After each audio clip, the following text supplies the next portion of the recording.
One of the worst features of the Albanese government has been its sustained sabotage of the productive economy that we need to pay for the standard of living we all demand and our ever-increasing social spending. Under Labor, the size of governments expanded by 2 percentage points of GDP to a peacetime record, yet the burdens and the restrictions on the real economy have never been greater.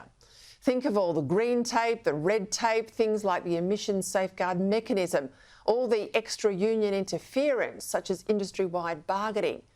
No new gas fields have happened under this government. No new thermal coal mines have started under this government, even though coal and gas are two of our 3 biggest exports.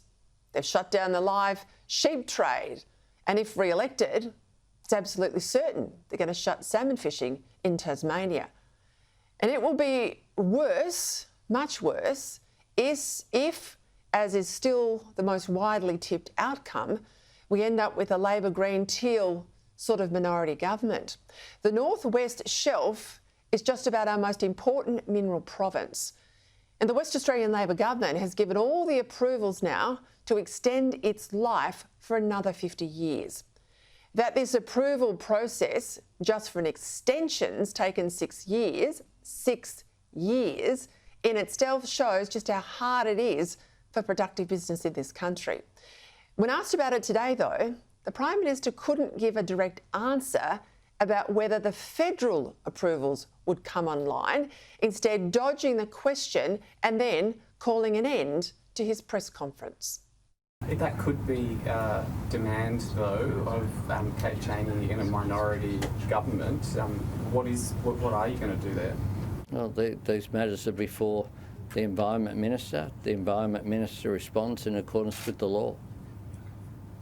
Thank you. Thanks, yet another critical decision sitting on Tanya Plibersek's desk. She is delaying until after the election. Now, they'll want to reject this extension, just like they want to end salmon farming, but they can't afford to tell you about it now in case it costs them votes. This is a project that generates $1 billion a year in royalty revenues alone. Even the West Australian Labor Energy Minister is attacking what he calls, and I quote, nerdy little bureaucrats in Canberra for the latest delay. But the Teals, via Kate Chaney, well, they're demanding that Tanya Plibersek block this extension, just like she blocked the McPhillamy gold mine. Now, honestly, where do people think our wealth comes from?